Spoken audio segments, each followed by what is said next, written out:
This one?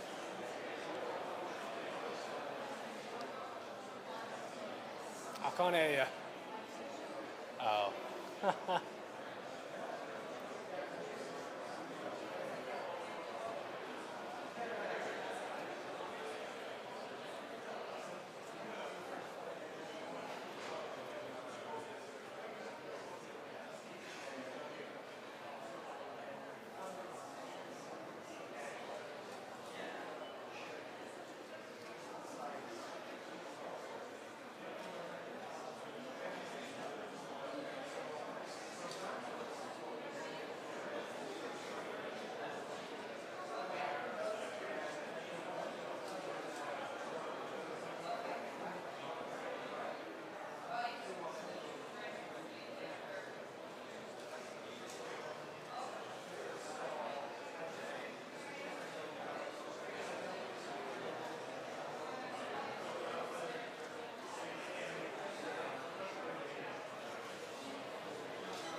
One, two.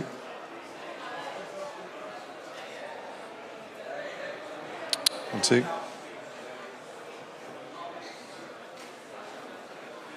One, two.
One, two.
Don't worry. Thank you very much. Thank you very much and good afternoon. It's a real pleasure to be here with President Macron, a firm friend to me personally and a firm ally to the United Kingdom. We first met in the Elysee, I think about 2 years ago, before I came into office when I was leader of the opposition. And it was clear to me then that we had a shared sense of the dangerous times that we're living through and of our responsibility to step up and to lead. We also share the fundamental belief that we serve our people better, create better jobs and opportunities, make our nation stronger, fairer and more secure if we work together. And the state visit has been a celebration of this relationship, our unique bonds of history and of culture. And today, our task is to look forward, to deliver a step change in this partnership, to meet the challenges of this moment and get the results that people want to see. Starting first with tackling illegal migration. Now, this is a global crisis, and it's a European crisis, but it is also very acutely a crisis for our two nations, a crisis of law, security, humanity, and fairness. We face a sprawling, multi-billion-pound enterprise run by organised criminal gangs, leading hundreds of people to their death in the Channel.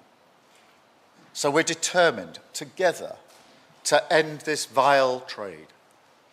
There is no silver bullet here, but with a united effort, new tactics, and a new level of intent, we can finally turn the tables. So I'm pleased to announce our agreement today on a groundbreaking returns pilot. For the very first time, migrants arriving via small boat will be detained and returned to France in short order. In exchange for every return, a different individual will be allowed to come here via a safe route, controlled and legal, subject to strict security checks, and only open to those who have not tried to enter the UK illegally. This will show others trying to make the same journey that it will be in vain, and the jobs they've been promised in the UK will no longer exist because of the nationwide crackdown we're delivering on illegal working, which is on a completely unprecedented scale.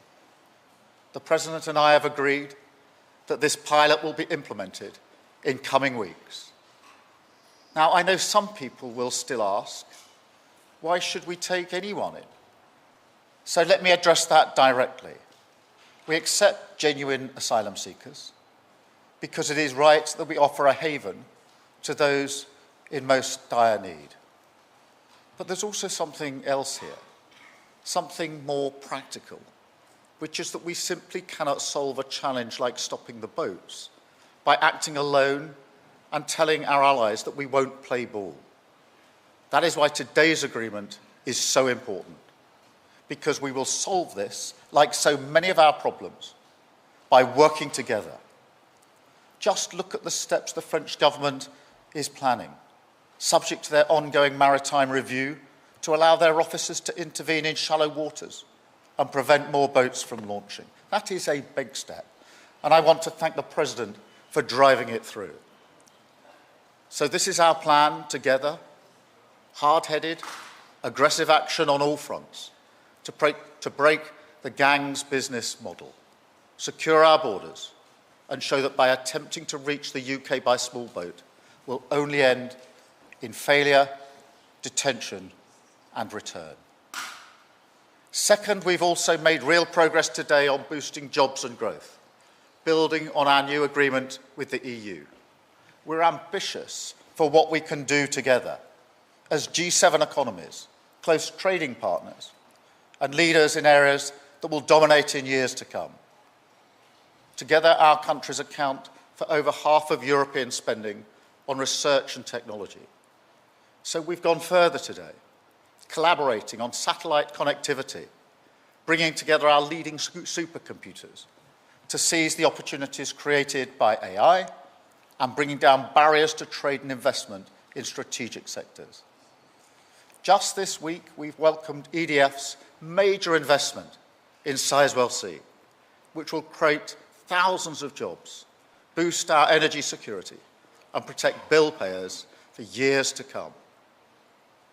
Third, we've strengthened our work to stand together for European security and in support of Ukraine. Because I'm clear, the security of the British people starts in Ukraine. We have just co-chaired a meeting of the Coalition of the Willing, including representatives from the United States for the first time. We announced plans for a new multinational force, Ukraine, headquartered in Paris, so that we're ready to support a peace deal when it comes. But while Putin turns his back on peace, we are rallying more support for Ukraine right now to defend their people and force Putin to the table. Now, as Europe's only nuclear powers and as leaders in NATO, we play a vital role in preserving the peace and security on this continent. So today we've updated the historic Lancaster House Treaty to protect our people and our way of work. This is a major modernisation. We are overhauling the combined Joint Expeditionary Force to make it 5 times larger, 50,000 troops strong, able to act across every domain. But we're going further. This morning, we signed the Northwood Declaration, confirming for the first time that we are coordinating our independent nuclear deterrence. From today, our adversaries will know that any extreme threat to this continent would prompt a response from our 2 nations. There is no greater demonstration of the importance of this relationship. And while we stand together for our collective defence, we must also deliver a defence dividend for working people. So we've agreed a deeper industrial partnership today to bring our defence industries closer than ever before. We're not just talking about stepping up. On defence, jobs and growth, we're delivering it. Previous governments tried and failed to secure results like this. We can achieve them now because we've taken the time and the care to do the real work, the quiet, serious diplomacy, to build proper relationships which multiply our strength and the opportunities that we enjoy. So, Emmanuel, thank you so much for being here. We represent 2 fiercely proud and independent nations, but by working together, we are delivering for our people, and we're a force for good in a dangerous world. Thank you, Emmanuel, and over to you. Thank you. Merci beaucoup, Monsieur le Premier ministre.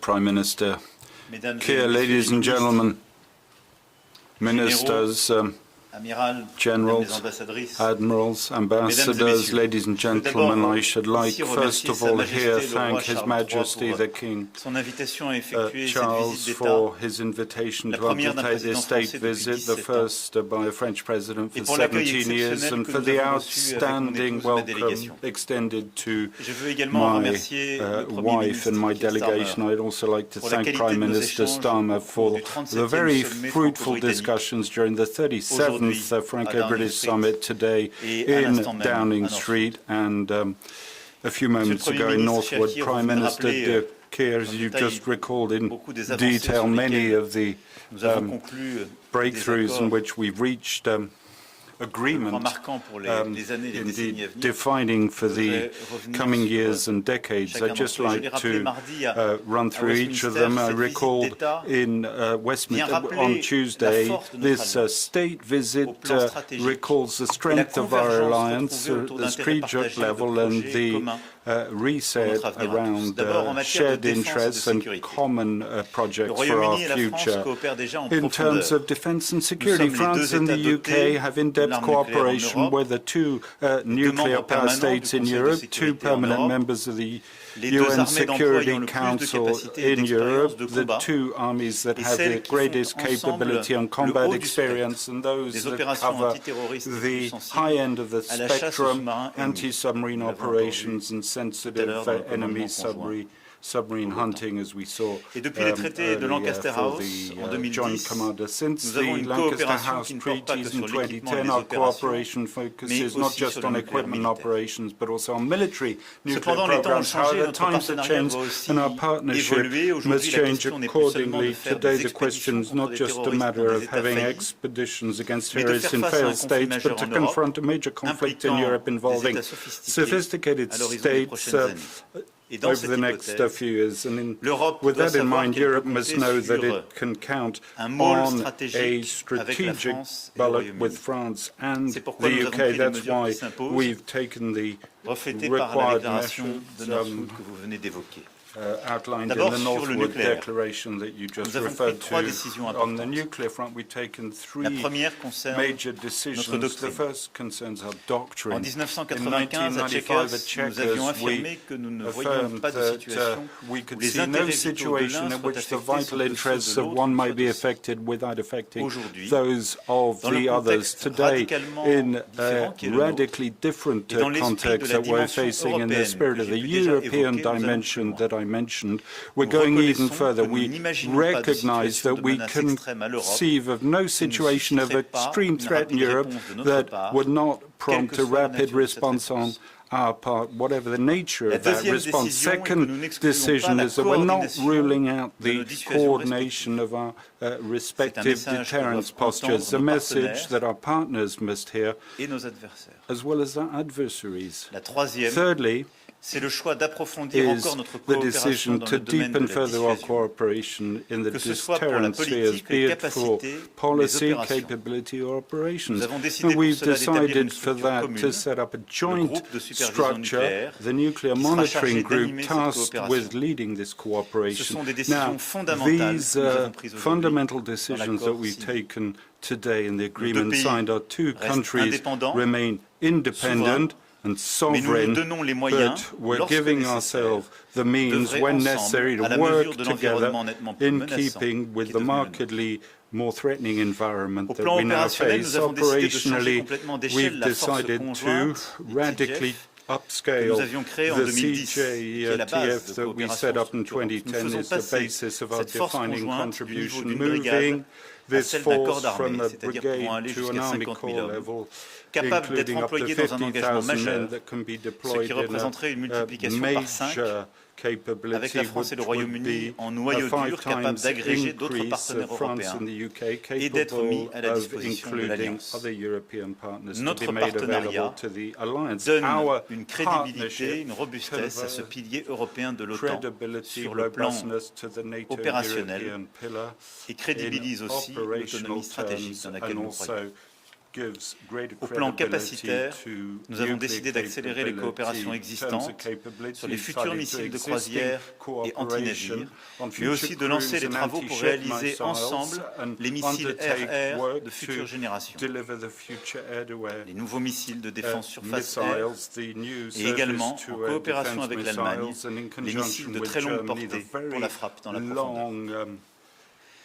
Enfin, nous avons acté une coopération de défense accrue dans les domaines de l'intelligence artificielle, de l'espace, du cyber, mais aussi des manipulations de l'information à une époque où nos deux pays font l'objet de nombreuses menaces hybrides. Vous le voyez, c'est une panoplie complète que nous avons décidée pour faire face à celle de nos défis les plus massifs ou plus insidieux. Le Royaume-Uni a une position singulière en Europe, mais nos menaces n'ont pas de frontières institutionnelles et notre solidarité non plus. Nous pouvons bâtir ensemble sur nos forces évidentes avec le Royaume-Uni, notamment avec l'initiative européenne d'intervention. Dans l'immédiat, ce qui nous unit aussi est la détermination à soutenir l'Ukraine. Et avec M. le Premier ministre, nous avons réuni la coalition des volontaires. Le président Zelensky se trouve à Rome, présent pour la conférence pour la reconstruction côté de la présidente du Conseil Mélanie. C'est avant tout un message d'unité que nous avons démontré une fois encore. Je rappelle en février dernier, lorsque nous avons tenu cette première réunion à Paris, quelques semaines après, dans votre pays, Monsieur le Premier ministre, nous avions une crainte, c'était d'être laissés seuls et au fond d'avoir une divergence transatlantique. Et nous voulions réaffirmer un message de soutien fort aux Ukrainiens. Aujourd'hui, cette unité nous a permis, vous l'avez dit, de rassembler les sénateurs américains qui s'apprêtent à lancer des sanctions supplémentaires et l'envoyé spécial du président Trump, le général Kellogg. Unité donc, mais aussi détermination à agir ensemble, d'abord pour continuer le soutien à l'Ukraine, à très court terme, sur des capacités indispensables, drones, missiles, capacités, mais aussi lutte antidrone, financement. Pour obtenir le cessez-le-feu, c'est le sens même des sanctions additionnelles que vous avez prises, du 18e paquet de sanctions européens que nous allons finaliser et des sanctions que les Américains s'apprêtent à prendre, qui ont cette fonction dissuasive, taux de conviction à l'égard de la Russie. Et puis surtout, nous avons pu annoncer la finalisation de la planification militaire que nous avions décidée il y a plusieurs semaines. Je veux ici remercier l'amiral Radakin et le général Burkhardt pour le travail qu'ils ont pu faire et leur coordination de tous les homologues. 30 pays sont mobilisés et autour de ce partenariat et cette codirection franco-britannique, la planification permet de prévoir ce qui, le jour où un cessez-le-feu sera signé, permettra de tenir ce cessez-le-feu dans la durée et de le crédibiliser. En air, sur mer, par une régénération des forces ukrainiennes et en cas de besoin par aussi des forces de réassurance que nous avons prévues. Un état-major d'opération est aussi prévu à Paris. 200 planificateurs sont déjà mobilisés. Comme vous le voyez, la question nous était posée il y a encore quelques semaines. Est-ce que votre coalition des volontaires est quelque chose de concret? C'est simple. Ce n'est pas simplement quelque chose de concret. Ce sont des centaines de militaires qui sont déjà mobilisés, c'est un état-major qui est bâti, ce sont des décisions et des planifications déjà prises. Nous sommes convenus de renforcer notre partenariat aussi contre la flotte fantôme russe et pour lutter contre le contournement des sanctions et réduire les revenus pétroliers de la Russie, qui est essentiellement matériel. Au-delà de l'Ukraine, nous avons la même approche sur le Proche et Moyen-Orient, appeler à la cessation des hostilités, à un chemin de paix, mettre fin à l'enchaînement guerrier qui a succédé à l'attaque terroriste du Hamas le 7 octobre 2023. Ensemble, nous avons appelé à un cessez-le-feu à Gaza et à la libération de tous les otages. C'est l'urgence absolue pour mettre fin au calvaire des otages et à celui des Gazaouis. La continuation d'une guerre sans fin et sans objectif stratégique fait peser une menace grave pour la région et pour notre sécurité collective. Elle est aujourd'hui le lieu d'une déshumanisation que rien ne peut justifier. Ensemble, nous savons la nécessité d'offrir un chemin politique. Et je crois à l'avenir de la solution à deux États comme base d'une architecture de sécurité régionale qui permettra à Israël de vivre en paix et en sécurité avec ses voisins. Je crois à la nécessité d'unir nos voix à Paris, à Londres et partout ailleurs, pour reconnaître un État de Palestine et initier cette dynamique politique qui est la seule conforme à une perspective de paix. Notre sommet a aussi permis d'acter notre convergence retrouvée 9 années après le Brexit, et je soutiens pleinement les efforts du Premier ministre Starmer pour restaurer la confiance, assurer le respect des accords conclus avec l'Union européenne et renforcer ce cadre par des coopérations ciblées et d'intérêts communs. À cet égard, je me réjouis que nous ayons pu, le 19 mai dernier, définir une feuille de route pragmatique entre l'Union européenne et le Royaume-Uni sur l'énergie, le climat, la défense, les normes sanitaires et phytosanitaires et la mobilité des jeunes. Aujourd'hui, nous déclinons cette reconvergence, ce reset, au niveau bilatéral. D'abord, dans le domaine économique, nos échanges commerciaux excèdent leur niveau d'avant-Brexit. Nous sommes le troisième et le quatrième investisseur l'un chez l'autre. Et les 3500 entreprises françaises présentes au Royaume-Uni demeurent le deuxième employeur étranger. Plusieurs accords de coopération ont été signés entre nos universités, nos centres de recherche, en intelligence artificielle, sur le quantique, et nous renforçons et ancrons aujourd'hui notre partenariat dans deux autres secteurs clés. Le nucléaire civil d'abord. EDF réalisera les 2 réacteurs nucléaires EPR de Sizewell C et y investira à hauteur de 12,5% du capital de la société projet. C'est bon pour la décarbonation de l'économie britannique, c'est bon pour sa sécurité énergétique, pour l'emploi et pour les compétences.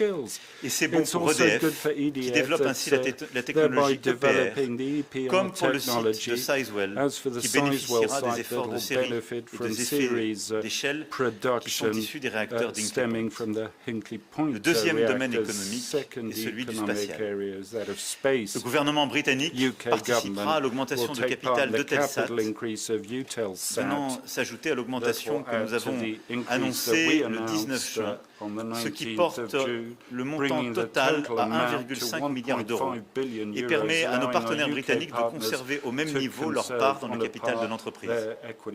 Nous soutenons ainsi le plan stratégique de croissance de Telsat, le développement de sa constellation LEO et renforçons notre partenariat européen en matière de connectivité spatiale.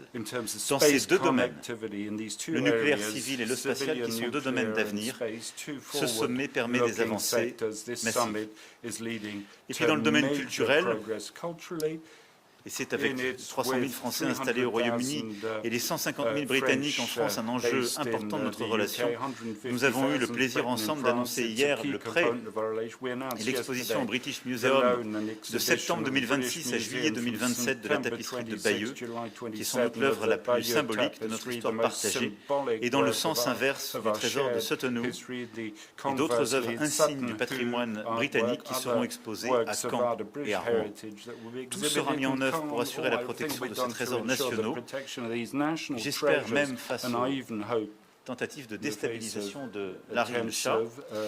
Et le processus sera étroitement suivi par des experts pour veiller à la conservation des œuvres.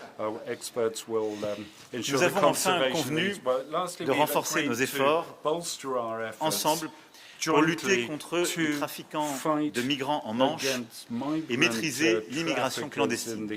Vous l'avez longuement évoqué, Monsieur le Premier ministre, c'est un enjeu essentiel pour nos 2 pays. Dans le cadre des accords de Sanders, nous avons mis en place une coopération exemplaire, avec des résultats conséquents, notamment la quasi-extinction des tentatives ferroviaires ou en transport routier via le tunnel.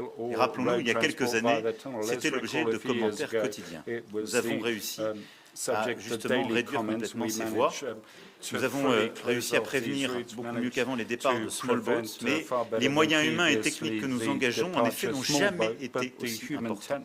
Néanmoins, nous constatons depuis janvier dernier une hausse des traversées illégales avec des modalités nouvelles, celles qu'on appelle les taxi boats. Les passeurs prenant toujours plus de risques pour faire ces traversées et faisant courir davantage de risques à ces personnes qui fuient la misère dans leur pays. C'est en effet l'adaptation permanente face au renforcement de nos contrôles. Nous mobilisons en effet aujourd'hui plus de 1200 forces de sécurité et d'intervention. C'est un problème des 2 côtés de la Manche, entre la tension que cette situation génère dans nos territoires du Nord comme sur vos côtes. C'est pourquoi nous allons renforcer notre action partagée sur plusieurs fronts. D'abord, il faut comprendre que depuis le Brexit, je le dis aussi avec honnêteté, parce que je sais que ce n'est pas votre cas, Monsieur le Premier ministre, mais beaucoup de gens dans votre pays ont expliqué que le Brexit permettrait de lutter plus efficacement contre l'immigration clandestine. Simplement, c'est depuis le Brexit que le Royaume-Uni n'a plus aucun accord migratoire avec l'Union européenne. En effet, il n'existe donc, pour les candidats à la traversée, ni voie d'admission légale alternative, ni dispositif de réadmission à l'issue d'une traversée. Et la situation actuelle crée en réalité une incitation à réaliser la traversée. C'est donc l'exact inverse de ce qu'avaient proposé plutôt promis les Brexiteurs. Nous avons trouvé aujourd'hui, grâce à la proposition de nos ministres de l'Intérieur et à leur travail toutes ces semaines, un accord politique de principe pour tester justement ce projet pilote qui exercera un effet très dissuasif sur le modèle des passeurs et sur les traversées. D'une part, en ouvrant une voie d'admission légale pour des personnes ayant des liens de connexion avec le Royaume-Uni, d'autre part, en prévoyant la réadmission de ceux qui réussissent à traverser, selon le principe du 1 pour 1. L'accord sera signé dès que les procédures de vérification juridique seront achevées, y compris celles de la Commission européenne, qui sont nécessaires s'agissant d'un enjeu lié à une frontière extérieure de l'Union européenne, pour qu'il soit mis en œuvre de la manière la plus rapide. Deuxièmement, concernant la doctrine d'intervention maritime sur laquelle nous travaillons, en effet, elle vise à mieux partager le renseignement, à mieux lutter contre les filières de passeurs et à agir sur la globalité du dispositif maritime, en intégrant étroitement les dimensions relatives à la lutte contre l'immigration clandestine et au sauvetage en mer. Troisièmement, nous allons intensifier notre coopération conjointe vers les pays d'origine et de transit, tout au long des routes migratoires, dans la lutte en amont contre les réseaux de passeurs pour dissuader les départs et agir sur les retours. Nous travaillons sur le début du parcours dans les pays de départ en s'attaquant à la racine du problème, et la task force britannique sur cet enjeu lancé au sommet de 2023 fonctionne à plein, et nous avons eu des premiers résultats avec l'Irak et nous poursuivons avec d'autres pays. Enfin, M. le Premier ministre a confirmé la mobilisation totale de son gouvernement pour traiter justement les facteurs d'attraction de migrants illégaux, notamment en ce qui concerne la lutte contre le travail illégal et le séjour irrégulier. Je l'en remercie vivement et notre sommet de ce matin a permis de revenir sur toutes ces actions. Vous l'avez compris, c'est donc des décisions fortes, nouvelles, en profondeur que nous prenons pour lutter contre ces réseaux et cette immigration clandestine et permettre justement d'assurer pleinement la sécurité dans nos deux pays. Voilà, mesdames et messieurs, ce qu'en complément des propos de Monsieur le Premier ministre, je voulais ici redire. Mais laissez-moi terminer en exprimant toute ma gratitude à votre endroit, Monsieur le Premier ministre, pour ce sommet de décision. Vous l'avez dit, je crois que tout ça, c'est une confiance que nous avons rebâtie plusieurs années après le Brexit. C'est une confiance entre nos gouvernements, entre nos deux nations et entre nous. Et je crois profondément aux actions que nous sommes en train de conduire. Les derniers mois, d'ailleurs, l'ont montré dans la coalition des volontaires que nous avons lancée ensemble. Et je crois que nous montrerons sur tous les sujets que je viens d'évoquer. Et au fond, par ces décisions et ce sommet, nous commençons d'illustrer, de donner un contenu à ce que Sa Majesté le Roi a voulu et annoncer il y a quelques jours, cette entente amicale. Nous lui donnons un contenu. Et nous dessinons ensemble cet avenir. Je crois profondément que cette formule est la bonne. C'est pourquoi nous avons décidé de l'adopter et ensemble d'avancer sur ce chemin de l'entente amicale main dans la main. Merci.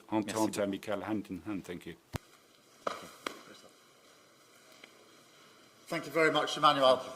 We've now got a number of questions from both the French media and the British media. I'm going to start with Robert Peston, ITV. Robert. Hello, it's Robert Peston, ITV, as you said, Prime Minister. Prime Minister, can a pilot that will see relatively few expulsions each week really have any serious deterrent effect when there are about 800 a week on average currently crossing the Channel? Monsieur le Président, pourquoi est-ce que votre police ne fait pas plus pour empêcher les demandeurs d'asile de traverser la Manche? Après tout, vous avez reçu 700 millions de livres du gouvernement britannique.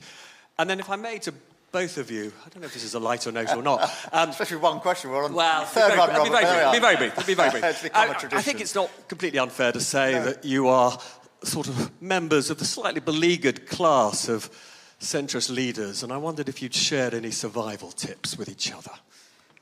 Robert, thank you very much for your question. Firstly, on the returns pilot, the first thing to appreciate is this is groundbreaking because this is a scheme intended to break the model and to make it clear that if you cross in a small boat, then you'll end up where you started. And the purpose of that is a pilot to break the model, and therefore, obviously, the numbers if successful, will ramp up, but it's a pilot to break the model. That is the whole point of it. It is groundbreaking, and it's no wonder that for years, British governments, previous governments, have been trying to secure a deal like this, a returns agreement like this, because all governments have realised just how important it is. And we've now been able to agree it, and we've agreed it because we have cooperated, collaborated through serious diplomacy to get an outcome which is best for both of our countries. And so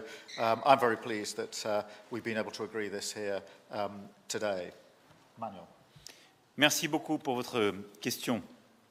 La première chose, je l'ai dit, nous travaillons efficacement et nous avons des accords qui sont déjà solides. Je ne voudrais pas que s'installe l'idée que nous ne faisons pas notre travail et que nous gaspillons de l'argent britannique. Je veux d'ailleurs vous rappeler que lorsque vous mettez un pound, nous mettons 3 euros.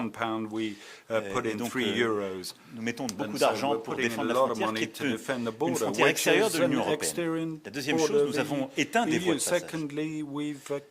La voie terrestre, la voie ferroviaire, et beaucoup réduit celle de ces small boats. Simplement, les passeurs s'adaptent et nous devons adapter notre réponse. Ensuite, je le rappelais, nous devons surtout adapter la réponse au Brexit. C'est qu'on a vendu au peuple britannique un mensonge, qui est que le problème c'était l'Europe. Simplement, en laissant un vide juridique, le problème c'est devenu le Brexit. Et avec votre gouvernement, nous sommes pragmatiques et nous apportons pour la première fois depuis 9 ans une réponse. Une réponse pour permettre que des gens qui ont des liens que vous voulez prendre, qui sont utiles pour votre pays, soient admis légalement, sans prendre le moindre risque, et pour aider à ce retour, justement, avec le principe du 1 pour 1, gens que vous ne voulez pas, qui n'ont pas de retour. Et en faisant nous, c'est toute la difficulté qu'il y a derrière ce projet pilote. C'est aussi pour ça qu'on a tout ce travail avec l'Union européenne. C'est qu'il nous faut faire fonctionner les accords de Dublin. Parce qu'en aucun cas, la France ne va récupérer les gens que vous ne voulez pas. On doit ensuite nous faire fonctionner les accords avec les pays de première entrée. La France ne peut pas devenir le réceptacle des gens à qui vous ne donnez pas l'asile, c'est normal, vous seriez comme nous. Et donc on doit nous faire refonctionner nos accords. C'est pour ça qu'il faut qu'on ait la coopération des Espagnols, des Italiens, des Grecs, et vous nous aider à l'obtenir. Voilà, donc je crois que c'est un bon accord, on fait le travail, on a des résultats, on doit s'adapter, on ne laisse rien faire. Et je veux le redire ici aussi, ce qu'on a réussi à obtenir, par exemple avec l'Irak ces derniers mois, ensemble, par notre task force commune, est très important parce qu'à la fin, un tiers des clandestins, des immigrants illégaux qui sont sur l'espace de Schengen sont des gens qui veulent accéder à votre territoire. Et donc le clé de la réponse, c'est évidemment ce qu'on fait à notre frontière commune. Mais c'est réussir à avoir une gestion préventive avec les pays de départ et de transit et réussir à éteindre les raisons pour lesquelles ils veulent traverser. Et donc exactement ce que votre gouvernement est en train de faire sur les cartes d'identité, sur la lutte contre le travail illégal, parce que c'est la raison pour laquelle ils ne veulent pas d'asile chez nous d'ailleurs. Ils le veulent chez nous. Voilà, donc on travaille sérieusement, loin de toute démagogie, ce qui permet de répondre à votre deuxième question, qui est que je crois profondément que notre responsabilité dans ce moment, d'abord c'est de toujours en revenir aux faits, à la science, à la complexité du monde, et d'expliquer ce que nous faisons, et d'expliquer que face à ça, on peut avoir des désaccords politiques, les uns avec les autres, mais qu'il ne faut jamais céder à la tentation des populistes, qui généralement est un déni de science ou un travestissement des faits. C'est ça qui nous distingue. Et ça, je crois que c'est vraiment un cœur de doctrine qu'on ne doit pas abandonner. Ensuite, c'est la conviction que la réponse à nos problèmes, qui sont de plus en plus complexes, passe par la coopération. Une approche européenne, une coopération. Là où les populistes nous ont souvent vendu une réponse qui passe par le repli nationaliste. Est-ce que les problèmes budgétaires, les problèmes d'immigration clandestine, les problèmes de croissance de la Grande-Bretagne d'il y a 9 ans ont été réglés par le Brexit? Non. Ils sont en train d'être réglés par un gouvernement qui veut se réengager avec ses partenaires de confiance et avec l'Europe. Et c'est ça la responsabilité de gouvernements comme les nôtres. possibility of government Enfin, vous such savez, as je me ours. suis jamais You know, senti I've never isolé. felt Je me souviens très isolated bien du because jour où j'ai I été recall élu. the day I was C'était quelques mois elected. après le It was a Brexit, few quelques months mois after après la première Brexit, a élection few du months président after the Trump. first Et election dans un of moment, on Trump's disait c'est fini election, pour we tous les said gens qui sont it's over progressistes, for all the qui ont une vision du monde progressives complexe who ou qui have osent a mettre le drapeau complex européen vision of sur the une world, estrade. or who want to put the L'élection de European flag 2017 on the avait montré le podium. The contraire. Je souhaite 2017 à beaucoup result de dirigeants demonstrated the européens opposite, de continuer à like many gouverner en expliquant à European leur leaders, peuple to la continue vérité des government choses, by la giving the complexité du truth to monde, their et en peoples, the complexity proposant of des the world, by solutions, offering je crois, d'avenir. solutions that are Au fond, en portant de forward-looking, l'espoir. by Nos giving sociétés sinon vont hope. Our complètement se replier sur societies elles-mêmes, will become ce qui totally n'est ni la solution inward-looking, à nos which is problèmes, not the ni solution ce qui to our permettra à problems, nos jeunesses or de what regarder de allow l'avant. our youth to Donc je look suis plutôt, au forward with contraire, confidence. très On the optimiste. contrary, I'm very optimistic. Robert, just on the third bit of your question, it is the mission of this government and my mission to re-engage and to re-establish our place on the global stage through cooperation, serious, a quiet diplomacy to get results for the British public. And that's the way we've gone about our business, and that is exactly how we've come to the agreement we have today on the returns agreement. But can I just add to something Emmanuel said, because I think this is really important, because irregular migration is a serious problem across the world, across Europe. It is a common problem for all European countries. It is now on the agenda of practically all European meetings in a way it simply wouldn't have been years ago, but it requires a serious, pragmatic response. Not the politics, the performative politics of the easy answers. And it is very important that we are able to show collectively, the two of us as leaders of two great nations confronting this threat, that social democracy can prevail and provide the answers to these serious problems. Because otherwise, the easy answers get an airing. And it is of some significance, I think, that whilst we have been working hard to get the returns agreement, others have been simply taking pictures of the problem. And that is where the politics is. It's this, we have to show that pragmatic politics is the way to deliver the results which matter for both of our peoples. It is important to the UK and to France, but it is really important in this age that we show that social democracy has the answers to the threats that we face across Europe and across the world. Thank you, Robert. I'll go to Stefan, please, from The Times. Thank you, Prime Minister. Stefan Boscher from The Times. Firstly, are you able to give a guarantee that this deal will not be caught up in the courts and will not become another Rwanda that never happens? And secondly, how will the 50 or the roughly 50 people a week who are sent back, how will they actually be chosen from the UK? I mean, there's 800. How are you going to choose just the 50? And Mr. President, how committed are you to making sure that this pilot scheme actually becomes a full-blown scheme and that the numbers dramatically increase? And just lastly, if I may, you said during your opening address that since January the numbers have dramatically risen, and they have. Whose fault is that, yours or the man standing next to you? Stefan, firstly, in response to just the last bit of your question, we both have a responsibility together to solve this. And one of the problems, to my mind, in the past has been the finger-pointing, the blame game, the megaphone politics, which has achieved precisely nothing on this and many other issues, which is why we've never engaged in it. It is why the EU-UK reset was a success, because I said at the outset we're not going to engage in the politics of finger-pointing, blaming, and going to the nearest microphone to disparage our partners. And it's exactly the same approach that I take with Emmanuel on this issue. It is both of our responsibilities. I'm not going to descend into this issue of the politics of the past, which really didn't work and didn't deliver for the United Kingdom and didn't deliver for France or the EU. On the question of the pilot itself, it will be operationalised in coming weeks, so that is a good thing. It is, of course, a pilot. It is there to prove the concept that if you come over by small boats, then you will be returned to France. Of course, being a pilot, it is very important that it works, and we need to make sure that it does work. And if it works, what it does is break the model, and that's the only way in the end to stop this vile trade. And so that's why this is a real breakthrough moment today. As I say, many governments have tried to get this far and have failed to do so. In terms of those that will be returned. I'm not going to go into the details of that because that has the potential to undermine how this will operate. But it is important that we see this for what it is, which is a real breakthrough in the way that we tackle the vile trade of people smuggling. Emmanuel. No, I totally agree. No finger pointing, and we work closely together. And the only way to be efficient is to work together, because you should not underestimate the impact this situation has on the northern part of France. And I think it's very often underestimated in your domestic debates. But it's not a gift for Calais, Dunkirk, and a lot of cities in France to have all these illegal migrants. And even when you go to these migrants and offer them asylum in France and some solutions, they just refuse. They want to cross the channel. So we have no other options than working closely together. And this is not an easy situation for French people and all these cities. And I want to thank all the mayors and population of north of France for their contribution to this common work. Second, what is very important to understand is this is a collaborative, cooperative, and comprehensive plan, working from the origin country, the increasing and the adaptation of our bilateral action, and the fight against precisely this illegal situation on your soil. And this is the efficiency on this new plan, and I'm totally committed to make it work, because this is clearly our willingness and our common interests.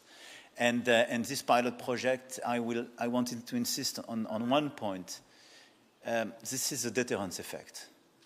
And beyond the figures you mentioned, the point and what we want to do is precisely to have this deterrence effect vis-à-vis all these smugglers and all the traffickers, in order to send a message that we are efficient and they have no more interest to try to play with the rules. Thank you so much. I'll go now to Christelle, if I may, from France Television. Président, la première question s'adresse à vous. Vous envisagez donc une réponse rapide si des deux pays, en cas de menace extrême à la sécurité de l'Europe. Alors, qu'entendez-vous par menace extrême? Et est-ce que l'Ukraine ferait partie du périmètre d'intervention si une force de réassurance est mise en place? Question maintenant, Monsieur le Premier ministre. Quelle forme pourrait prendre la coordination entre les deux pays? Avec quel type d'opération? Et puis, comment pourriez-vous arbitrer entre votre engagement vis-à-vis des États-Unis et votre engagement vis-à-vis de la France? Je vais d'abord faire le distinguo. Merci pour votre question. Quand on parle de force de réassurance à l'égard de l'Ukraine, ça n'a rien à voir avec la doctrine que nous venons d'évoquer, pas d'ambiguïté. Nous avons avec l'Ukraine un plan qui est d'abord l'aide d'armes, de capacités, de soutien, de formation à court terme. Ensuite, le jour du cessez-le-feu, nous avons mis en place un plan, et c'est tout le travail qui a été fait par nos deux chefs d'état-major, qui est précisément d'organiser la coalition, les 30 pays qui sont partenaires, et de voir dans les airs, sur mer, pour régénérer l'armée ukrainienne, comment justement pouvoir tenir ce cessez-le-feu. Et au-delà de ça, nous avons un schéma de force de réassurance qui est de pouvoir envoyer un signalement stratégique. Ça, c'est une chose. Totalement à côté de ça, ça n'a rien à voir. Nous avons décidé de coordonner notre doctrine nucléaire de manière totalement inédite. À ma connaissance, il n'y a pas deux pays au monde qui ont une telle intimité sur leur doctrine nucléaire désormais. Mais je l'ai dit, d'abord, ceci n'enlève rien à l'ambiguïté stratégique qui va avec notre doctrine nucléaire.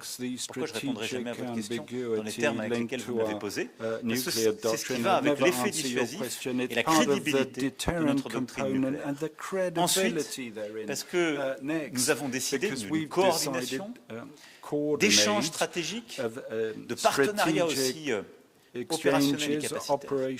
Mais l'un comme l'autre, nous restons pleinement souverains et indépendants dans le déclenchement et le pilotage de nos capacités nucléaires. Donc je veux vraiment distinguer les sujets, parce que je crois que sinon, ça créerait une confusion qui serait nuisible à tout ce qu'on a fait. Ce sont deux exercices totalement distincts. Mais au fond, nous expliquons que on a des doctrines, chacun pour ce qui nous concerne. La doctrine française est connue, je l'ai réaffirmé il y a 3 ans sur ce sujet. Mais à côté de ça, on met en place cette coordination qui n'enlève rien à notre indépendance, et ceci est totalement distinct de ce que nous faisons sur l'Ukraine. Thank you very much. Just on the nuclear agreement that we've reached today, it is truly historic. Now, I understand why there's a lot of focusing attention on the irregular migration agreement that we've reached today. That is in itself extremely important.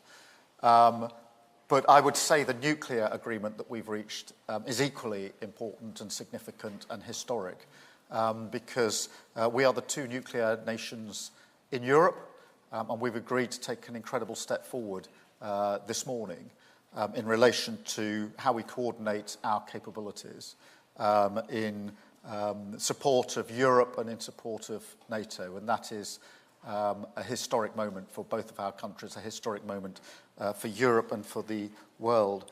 And you ask about the US and Europe. I have no doubt in my mind that NATO has been the single most effective military alliance ever, and for decades has allowed us to live in peace. And it is our responsibility not just to look back and celebrate that fact, but to ensure as joint leaders that we take forward and make sure that that is there for many, many years to come. The way to do that, as I've argued many times now, is for Europe to step up and do more. For Europe to do more in its own collective defence. Partly that's to do with financing, of course, and we had the agreement at NATO just 2.5 weeks ago, but it's more than that. It's about coordinating and cooperating. And Emmanuel and I have been talking deeply about this for some time now. How do our 2 countries show the leadership that is required? That is why we took the step we did with the coalition of the willing, to ensure that Europe could see that there were 2 countries prepared to step forward on this. We do the same in relation to nuclear, in support of that wider argument on defence across Europe. So, as I say, I absolutely understand, because it's such a huge challenge, why irregular migration is the focus very much of the outcome of this summit. But don't underestimate just how important the nuclear coordination and cooperation is as well in terms of the history of the defence of Europe. Thank you. And I've got Thomas from RTL. Bonjour Monsieur le Premier ministre, bonjour Monsieur le Président. Il y a quelques semaines, vous avez dit aux Français que face à cette nouvelle menace, à cette nouvelle donne, il fallait faire des efforts. Demain, le chef d'état-major des armées, à votre demande, présentera l'état de la menace. À quoi faut-il s'attendre? Quel type d'efforts devront faire les Européens et les Français en particulier? Est-ce qu'il faut s'attendre à ce que certains soient mobilisés dans une forme de réserve, par exemple? Monsieur le Premier ministre, le président Macron tout à l'heure a appelé à une reconnaissance commune de la Palestine. Quel est votre regard sur cette reconnaissance? Où en êtes-vous dans votre réflexion et quand, tous les deux, allez-vous prendre cette décision? Merci beaucoup. Vous avez raison de rappeler en effet que face à la situation, j'avais il y a quelques mois appelé les Français ce sursaut, cette prise de conscience à la nature du risque. Ceci n'a pas changé. À la fois parce que nous devons continuer d'aider l'Ukraine, qui est aux avant-postes, parce que la menace russe est là, et parce que la détermination russe est là aussi. Et vous avez, sur le sol européen, géographiquement c'est le cas, à la frontière de l'Union européenne, à quelques milliers de kilomètres à peine de Paris, une puissance dotée du nucléaire, qui aujourd'hui alloue 40% de son budget à un effort militaire, et qui à marche forcée construit des capacités dans tous les domaines, et dont rien n'indique qu'elle n'a décidé de s'arrêter à ce qu'elle s'est d'ailleurs fixée pour elle-même et de manière momentanée comme le déclenchement de la guerre. Mais la Russie n'a jamais tenu ses engagements depuis le début. Donc oui, nous devons faire face à ce risque. Ce n'est d'ailleurs pas le seul, parce qu'à côté de ça, la menace terroriste demeure, parce que nous avons d'autres formes de conflictualité qui existent, parce que la menace maritime, cyber, spatiale est là, avec d'autres grandes puissances. Le chef d'état-major des armées demain expliquera la nature du risque aussi, tous les efforts qui ont été faits à travers les 2 lois de programmation militaire, qui est un effort inédit de la nation française. Parce que nous n'avons pas attendu, heureusement, nous avons commencé dès 2017 pour une revue stratégique, puis par une première loi de programmation militaire qui a réparé, une deuxième loi de programmation militaire qui nous permet d'aller plus loin. Mais très clairement, nous devons aujourd'hui réviser notre programmation et notre stratégie. La réviser à la lumière du changement de la nature du risque. Et c'est pourquoi le général Burkhardt, donc demain, fera ses explications. Et je m'exprimerai à Brienne, comme il est de coutume, chez le ministre des Armées dimanche soir, la veille de notre fête nationale, pour annoncer quelques décisions stratégiques d'investissement pour l'avenir. Sur la question qui est ensuite posée de mobilisation de nos compatriotes, nous avons fait le choix, il y a maintenant près de 3 décennies, d'une armée de métier complète et de la fin de la conscription. Nous avons aussi fait le choix de la compléter par une réserve. Et dans notre loi de programmation militaire en cours, cette réserve atteint des niveaux inédits qui rappellera d'ailleurs demain le général. C'est quelque chose qui vient épauler notre armée et qui permet de mobiliser des capacités et des compétences dans la société civile et de revisiter ce pacte armée-nation qui est si important. Nous devons et nous allons accélérer sur ce point. Une autre question est celle du service national. Sur ce point, en début d'année, j'ai demandé un travail au ministre, au Sénat. Il est en train d'être finalisé. Il fera l'objet d'études complémentaires durant l'été. Et à la fin de l'été, début de l'automne, conformément au calendrier que j'ai donné en début d'année, je reviendrai vers vous pour pouvoir expliquer les décisions qui seront les nôtres et qui, évidemment, s'inscriront dans la programmation budgétaire. Thank you. Just following on from that, I just want to say a few more words about the Coalition of the Willing, because today we have signed off the mature plans. So we've been in the military planning stage for some months now, intensely amongst a number of countries working together. We have now finalised the plan ready to be operationalised, and so that's a really important step forward, and I pay tribute to all the planners for having got that work done in that time. I'm absolutely convinced that the work needs to be done now and not after the event of a ceasefire. We've got the headquarters established and up and running in Paris, and there is a command structure in place, which is one of the most important things for any operation. And so that is significant, and I think also significant in the Coalition of the Willing that we had US senators and representation there today. On the separate question of recognition of Palestine, let me start by saying that the situation in Gaza is utterly intolerable. We need a ceasefire. We need aid to go in at volume, at pace, in a way that simply isn't happening on the ground at the moment. And of course, we need the hostages to be released. They've been held for a very, very long time. And so we must get to that.